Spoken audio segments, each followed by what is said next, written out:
बिस्मिल्लाहिर्रहमानिर्रहीम। मैं हूं ताहिर ढेंडसा और आप देख रहे हैं टीडी डिजिटल। पाकिस्तानी रुपया अपनी कदर खो रहा है मुसलसल, और डॉलर के मुकाबले में 172 रुपये चाहिए डॉलर ख़रीदने के लिए। कुछ लोग कहते हैं कि हो सकता है ये प्रोग्रेसिव भी हो। ये ख़बरें भी हैं कि स्टेट बैंक ने कोई हफ़्ता डेढ़ हफ़्ता पहले या कुछ अर्सा पहले 400 मिलियन डॉलर मार्केट में पंप भी किए। ये भी इतलात हैं अनकन्फर्म्ड कि मज़ीद डॉलर भी जो है वो मार्केट में फेंके गए हैं रुपए को स्टेबलाइज़ करने के लिए, लेकिन इसके बावजूद स्टेबलाइज़ नहीं हो रहा। करेंसी को स्टेबल करने का एक ही तरीका होता है कि आपके पास कहीं से पैसे आएँ। जैसे रूस की करेंसी जब क्रैश करने लगी तो चाइना ने 465 बिलियन डॉलर जाके रख दिए और वो स्टेबल हो गई। पाकिस्तान की ज़ाहिर है जो ऑन ग्राउंड सिचुएशन है वो तो हमारे सामने है और अखवान फैक्टर भी है। इस बारे में आज गुफ्तगू करते हैं कि इसको किस तरह कंटेन किया जा सकता है या आगे फ्यूचर क्या होगा, और बाकी वो जो ट्रायो के ज़रिए गवर्नमेंट इंटरेस्ट रेट और उन तीनों चीज़ों को करके आगे इकॉनमी को चला रही थी, उस पर इसका असरात क्या होंगे। Doctor Abid, very warm welcome. पहले तो थोड़ा सा डायग्नोज करके ये बताएं कि ये क्या सिर्फ अफ़गानिस्तान है या there is some other reason as well. देखिए, पहले तो हमें मेरा ख्याल है ये थोड़ा सा एक नैरेटिव चेंज करना चाहिए कि रुपया अनस्टेबल नहीं है इस वक्त। अनस्टेबल नहीं है, अगर मैंने कहा है तो ये नहीं, हमने कह रहे हैं करेंसी स्टेबिलिटी, तो रुपया करेंसी आपकी स्टेबल है। सिर्फ इस वक्त ये है कि चूँकि मार्केट डिटर्मिन करती है उसकी जो डिमांड और सप्लाई के मुताबिक रेट जो है उसका बढ़ता चढ़ता है, तो उससे आपको एक फ्लक्चुएशन नज़र आती है। लेकिन रुपया जो है एज ए करेंसी स्टेबल है, वो स्टेबल है। और उसकी बुनियादी वजह जो है वो उसके पीछे जो फॉरेन एक्सचेंज रिजर्व्स हैं जो स्टेट बैंक के पास हैं, जो हमारे कमर्शियल बैंक्स के पास हैं, तो पाकिस्तान के पास एडिक्वेट फॉरेन एक्सचेंज रिजर्व जो है वो शामिल है। खुदा न खास्ता कोई डिफ़ॉल्ट का कोई ख़तरा जो है वो नहीं है।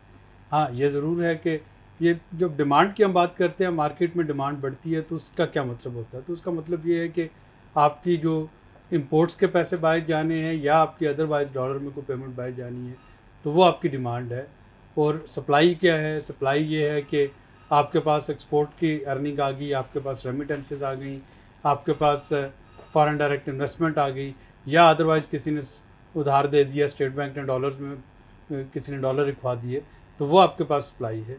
अब जो सप्लाई और डिमांड की जो मार्केट में, ओपन मार्केट में जो सिचुएशन है, जाहिर है कि इस वक्त अगर हम 2 माह का देखते हैं करंट अकाउंट डेफिसिट, और आज सितंबर जब मंथ कंप्लीट होता है तो आपके पास इसके नंबर्स भी आ जाएंगे, पहले क्वार्टर के करंट अकाउंट डेफिसिट के नंबर आ जाएंगे।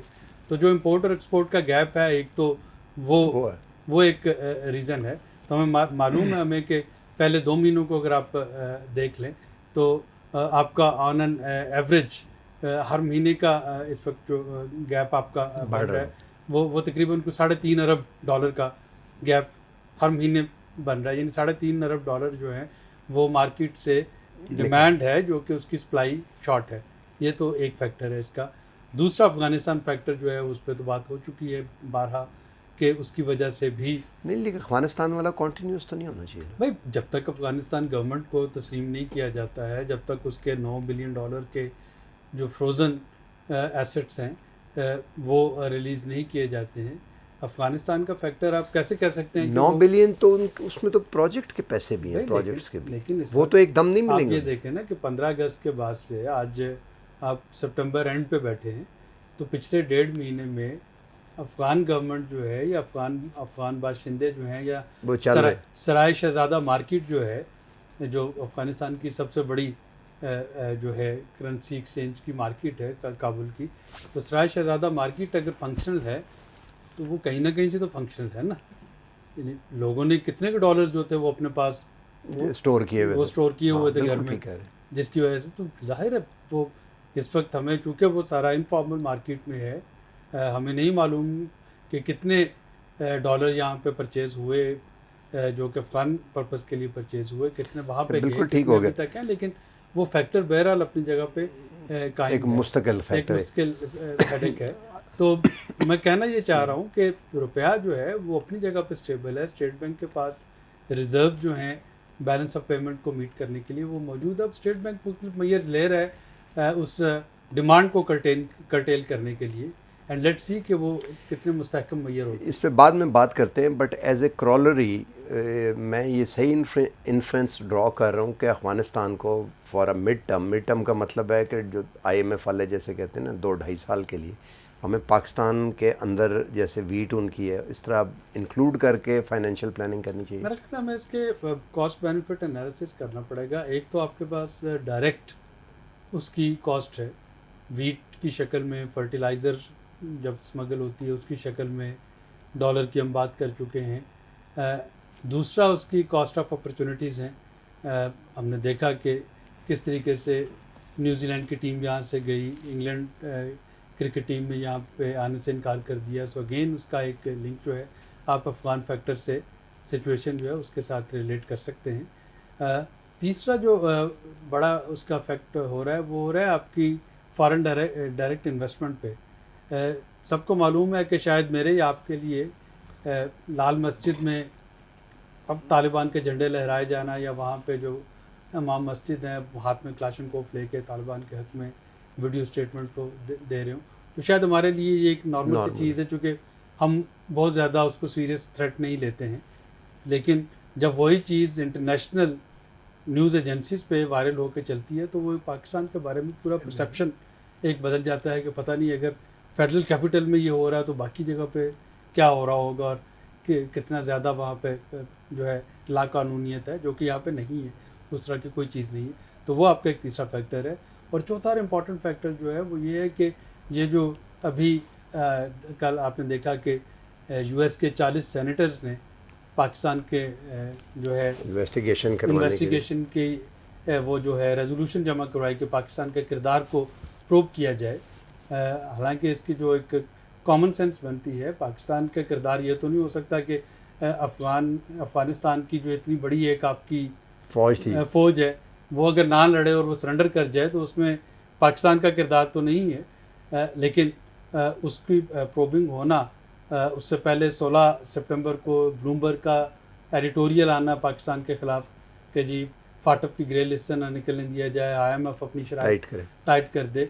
और इसके अलावा मुख्तलिफ जो उनके हैं क्रेडिबल पेपर्स वो बारहा इस चीज़ पे फोकस किए बैठे हैं कि पाकिस्तान का रोल जो है इस पे है। तो प्रिंसिपली अभी तक आपने 2 बातें बताई हैं हमें। एक तो ये कि जो ग्रोथ हो रही है उसमें ज़ाहिर इंपोर्ट्स बढ़ती हैं और एक current account which is genuine. दूसरी आपने बताया कि ये इंटरनेशनल फैक्टर्स हैं मोस्टली रिलेटेड टू अफ़गानिस्तान। लाल मस्जिद भी किसी हद तक उसी से जाके दोबारा जाग उठी है ना।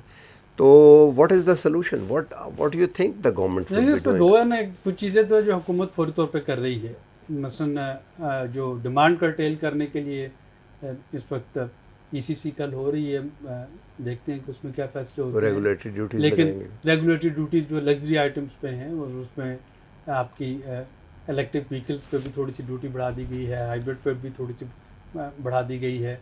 पेट फूड जो है उस पर रेगुलेटरी ड्यूटी, कैंड आइटम जो हैं उस पर रेगुलेटरी ड्यूटी, जो ये सेल फोन्स, जो पैक फूड है, सेल फोन पे, ऑटोमोबाइल पे एक्सेट्रा, तो वो और ये सारे जो इस वक्त प्रपोज मेयर्स हैं और मुझे नहीं पता कि उसमें से कितने जो हैं वो अप्रूव होते हैं, तो वो तकरीबन $800 मिलियन पर मंथ तक का उससे इफेक्ट आएगा। तो इसका मतलब है कि मार्केट में जो $800 मिलियन की जो डिमांड है वो कट हो जाएगी, वो कम हो जाएगी। तो वो कम होती है तो रुपया जो है वो ऑटोमेटिकली आप देखेंगे। लेकिन वो तो LC पे चल रहा होता है 40 दिन का, तो उसका तो इम्पैक्ट लेट आएगा। देखिए इस 40 दिन में क्या करेंगे? देखिए आपका जो एक इंडिकेशन है वो तो जानी शुरू हो जाएगी ना, और जब इंडिकेशन जाती है तो जो होल्डर्स होते हैं वो फिर रिलीज़ करना शुरू कर देंगे, जो कि इसमें जाहिर है अगर लोगों ने इस जो है इंटेंशन से डॉलर लेके उसको लॉकर में या अकाउंट में या घर में रखा हुआ है कि जनाब ये और बढ़ेगा, 180 तक जाएगा या 190 तक जाएगा, तो जब वो इस तरह की इंडिकेशन देखेंगे तो उनको आइडिया हो जाएगा कि नहीं हुकूमत जो है वैसे कहीं बात ये हो रही है कि जा सकता है 180 तक। देखिए ये इट्स मार्केट, अगर डिमांड बढ़ेगी तो ये ज़्यादा भी हो सकता है और ये कम भी आ सकता है। अच्छा, अफगान वाले का क्या, कि उनकी डबल जेपर्डी है ना उनकी। तो ठीक है, अफगानिस्तान पे हमें बहुत सेंसिबली और बहुत सोच के फैसला करना, और मेरा ख्याल है पाकिस्तान जो एक बेस्ट चीज़ कर सकता है अभी तक। देखिए पाकिस्तान पे तमाम तर जो वेस्ट के हैं इस वक्त एक्विजिशन कि तालिबान की सपोर्ट की, उसके बावजूद पाकिस्तान ने अभी तक तालिबान गवर्नमेंट को रिकग्नाइज़ नहीं किया है। इवन चाइना और रशिया ने भी तालिबान गवर्नमेंट को अभी तक रिकग्नाइज़ नहीं किया है। ईरान जो कि अमेरिका का एक स्ट्रांच राइवल है, उसने भी अभी तक तालिबान गवर्नमेंट को रिकग्नाइज़ नहीं किया है। लेकिन बाकियों को तो अपने फैक्टर्स होंगे। पाकिस्तान का रिकग्नाइज़ ना करना जो है वो एक वाइज मूव है। और वो वाइज मूव यही है कि पाकिस्तान जो है वो इंटरनेशनल कम्युनिटी के साथ सॉलिडारिटी दिखाना चाह रहा है, और वो मिल के जो भी इंटरनेशनल कम्युनिटी फैसला करे वो उसके मुताबिक चलना चाह रहा है। और ये एक मेरा ख्याल है मैनिफेस्टेशन है कि पाकिस्तान मल्टीलैटरलिज्म पे यकीन रखता है, और पाकिस्तान को लेकिन मिड ये जिसे कहते हैं ना कि गैप को ब्रिज करने के लिए फॉर द टाइम बिंग, क्योंकि इसमें भी टाइम लगेगा, तो बॉटम लाइन ये हुई कि अगले 1-1.5 महीने 6 वीक्स के लिए क्या हो सकता है? तो मैक्सिमम क्या होगा, आपकी अगर डिमांड थोड़ी सी स्लो होती है तो ज़ाहिर रुपया यहाँ पर रुक जाएगा, डिमांड बढ़ती है तो शायद थोड़ा मज़ीद स्लिप हो जाए। लेकिन मैं नाजरीन को ये बात याद कराना चाह रहा हूँ कि अगस्त 2020 में भी आप इसी सिचुएशन में बैठे थे ना। 2020 में भी रुपया जो था उस वक्त की तारीख की वो बदतरीन जो उसका वैल्यू थी उस पर चला गया था। 168.40 बहुत ज़्यादा उस पर चला गया, वापस आ गया, लेकिन फिर वापस आया और फिर एक 52 तक काफ़ी महीने 152 पे वो रहा। अब वो ऐसा ऐसा स्लिप होता हुआ 72 पे चला गया, इस वक्त 72 पे चला गया है, जो कि शायद इसमें कोई 1-आध रुपया और ऊपर चला जाए, जो रुपया जो है मज़ीद अपनी वैल्यू लूज़ कर दे, शायद 1-आध रुपया गेन कर ले। लेकिन ये रेंज बाउंड है, इसी रेंज में रहेगा, क्योंकि स्टेट बैंक जो है अगर इस रेंज से वो ज़्यादा जाना चाहेगा तो स्टेट बैंक जो है कहीं ना कहीं से वो एक इंजेक्ट करने की कोशिश करेगी, मज़ीद पैसे, मज़ीद डॉलर्स, वही, हाँ, ताकि वो इसको रोक सके। लेकिन ये रेंज बाउंड है मेरे ख्याल में। अच्छा, वो जो इसहाक डार का हम आखिरी प्रोग्राम के फैग एंड पे पूछते हैं, क्योंकि मुझे लगता है काफ़ी हमने गुफ्तगू इस पे कर ली, वो जो मलिक बोस्तान वाला मेथड था, लतम पांदेंगा वाला, वो नहीं हो सकता, डुएबल है ये नहीं?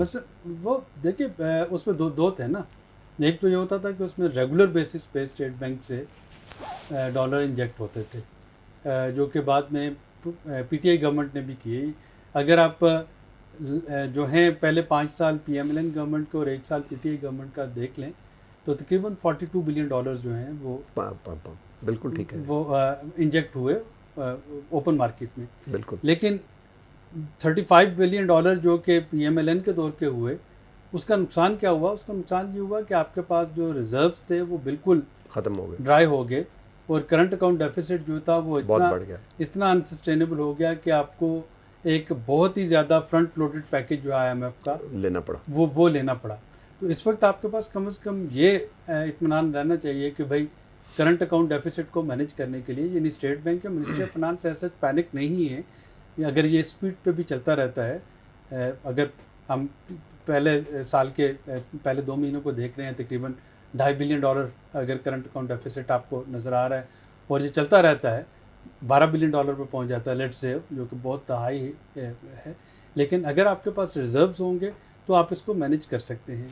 अगर रिजर्व्स नहीं है तो ज़ाहिर है कि आपको, वो तो आप स्टेट क्राफ्ट की बात बता रहे हैं ना, लेकिन जो इससे इम्पेंडिंग इन्फ्लेशन है मार्केट में जो कि नहीं होनी चाहिए, वो उसका आप क्या करेंगे? देखिए इस वक्त सिविल अनरेस्ट का खतरा लगता है उससे। इस वक्त मैं, और ये मैं जब से बजट आया है मैं उससे पहले से कह रहा हूँ, मैं दोबारा दोहराता हूँ कि 2 तरह की इन्फ्लेशन है इस वक्त। जो इम्पोर्टेड इन्फ्लेशन है, देयर इज़ नो वे कि गवर्नमेंट उसको कंटेन कर सके।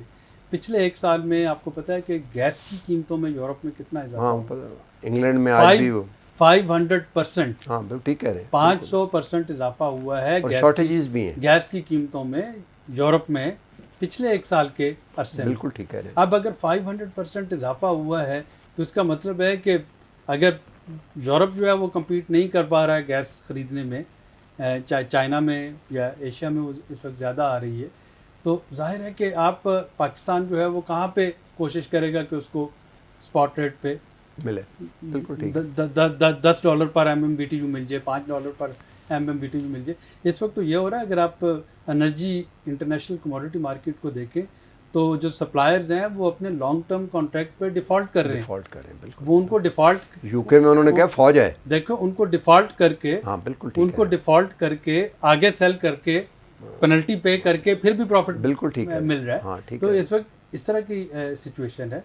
तो ज़ाहिर है जो आपकी इंटरनेशनल कमोडिटी प्राइसेस की वजह से इन्फ्लेशन है वो तो पास ऑन होगी, और बदकिस्मती से रुपए की डेप्रिसिएशन की वजह से उसका इम्पैक्ट आपको मज़ीद बढ़ता हुआ नज़र आएगा। और यही वजह है शायद कि हुकूमत जो लग्जरी आइटम्स उनको थोड़ा सा वो रोकना चाह रही है, या अगर ये आर्गूमेंट आ भी जाता है कि जनाब जिसने आईफोन लेना है 2.5 लाख का वो 3 लाख का भी हो जाएगा तो लेगा, तो वो 50,000 ड्यूटी भी तो जमा कराएगा ना, रेवेन्यू में कुछ ना कुछ तो उसका पेनल्टी इम्पैक्ट उसका आ रहा होगा। आखिरी ख़त्म करते हैं क्योंकि ज़ाहिर है ये तो लेकिन वो जो दूसरा इसका इम्पैक्ट है जो इन्फ्लेशन का, जो कि एडमिनिस्ट्रेटिव मेजर्स के ज़रिए रोकी जा सकती है, उस पर इस वक्त गवर्नमेंट को फोकस करना होगा। गवर्नमेंट इस वक्त वीट का एक तकरीबन कुछ इंपोर्ट करके, एक सिंबॉलिक इंपोर्ट करके सिग्नल देना चाहेगी कि जी अगर होल्डर्स ने वीट अपनी रिलीज़ ना की, आटे की कीमत मसरूफ़ी तौर पर बढ़ाना चाहिए, तो हुकूमत मज़ीद गंदम जो है वो इंपोर्ट कर लेगी। यही सिग्नल चीनी इंपोर्ट करके देने की कोशिश की गई है। लेकिन इस वक्त जो पेरिशेबल कमोडिटीज़ हैं उनकी होल सेल प्राइस जो कि मंडियों में है और उनकी रिटेल प्राइस, इसका डिफरेंस जो है वो गैप कवर करना होगा, और उस गैप को कवर करने के लिए एडमिनिस्ट्रेटिव मेजर्स जो हैं वो चाहिए। बिल्कुल ठीक हो गया। मेरा ख्याल है काफ़ी हमने इसके ऊपर गुफ्तगू कर ली है, और बहरहाल देखते हैं आगे वक्त में एडमिनिस्ट्रेटिव मेजर्स के ऊपर बात आके फिर किसी हद तक रुक जाती है। मेरा ख्याल है काफ़ी गुफ्तगू हो गई है, तो आज तक के लिए इतना ही। मिलते हैं अगले प्रोग्राम में, और हो सके तो लाइक और सब्सक्राइब कर दें और अपने कमेंट्स भी दें ताकि हम इसको बेहतर बना सकें। अल्लाह हाफ़िज़।